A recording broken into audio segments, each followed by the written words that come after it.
Well, it was just another day. I was walking with my dog. It was sunny. Me and my friend were out doing a little video work.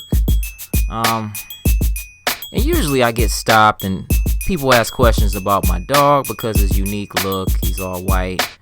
He's huge and he has ears that stick up.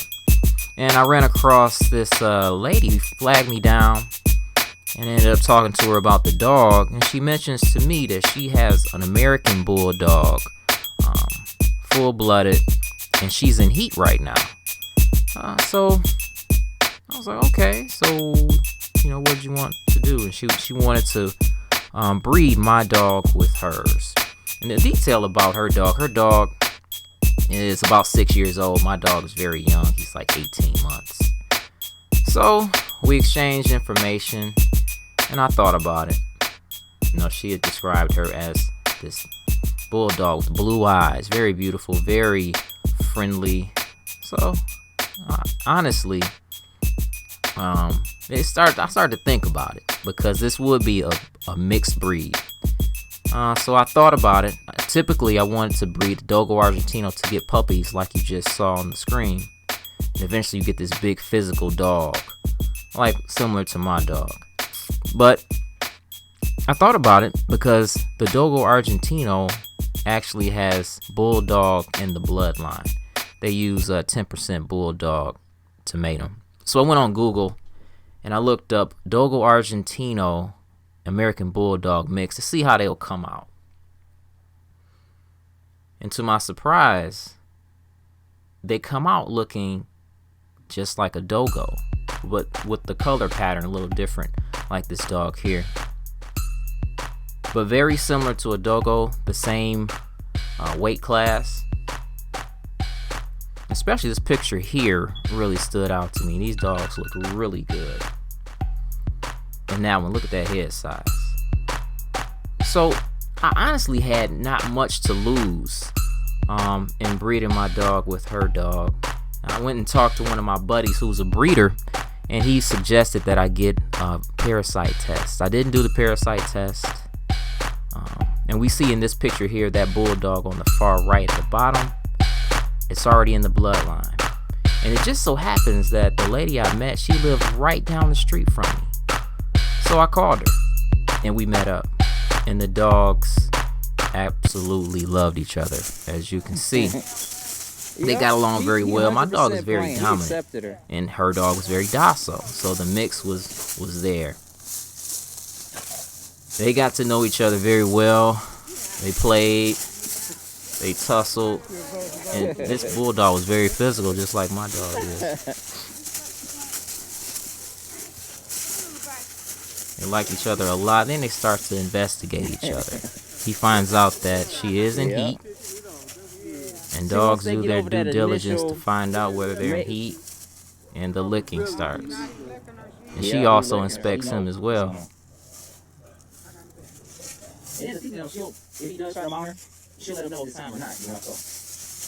Then all of a sudden, they try to start, and it was an obstacle because he's so tall and she's so short. And this has been edited. I know my channel gets a lot of children who view it, but this is nature. I find nothing wrong with it.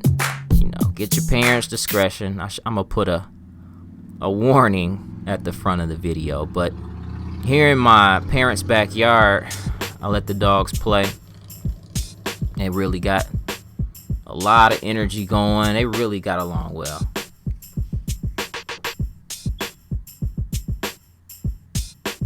And there are all these attempts because he's never been bred before.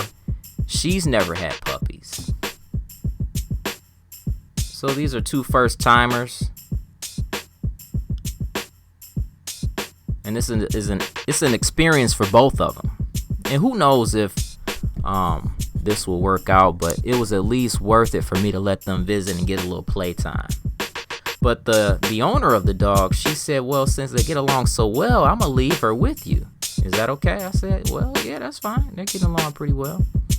So I took her in my father's basement, my mother and father's basement, and we're attempting to breed. I'm actually a rookie at this too. This is my first time as well.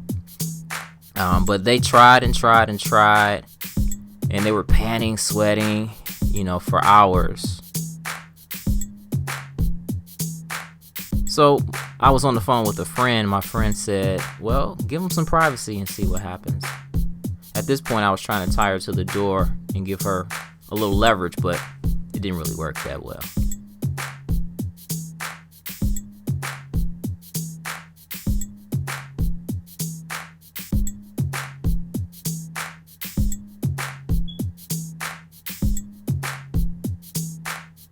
And I would also give them breaks, give them breaks for time out, and give them water, let them eat, and then they would go back at it. We see here, he finally found the hole,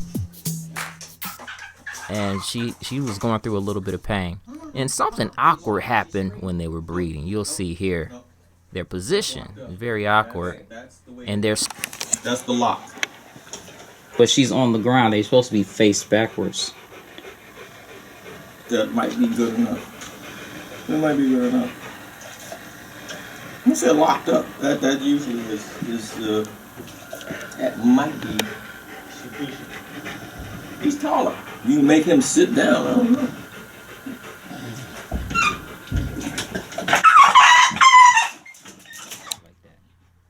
And also, you can tell he's been mating. He's a male, of course, and you see that.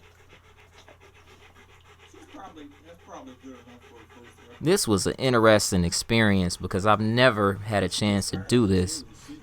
I learned a lot. I took a little notepad, took some notes on what I probably did wrong, what I could do better in the future, because eventually I'm going to breed him again and we're going to get some DOgo puppies.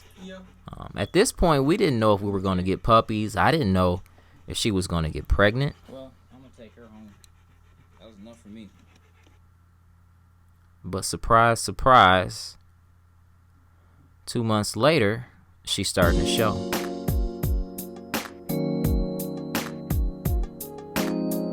She's coming along well. She's very heavy, and she was getting very sluggish. She was walking slowly. And her demeanor, she's such a friendly dog.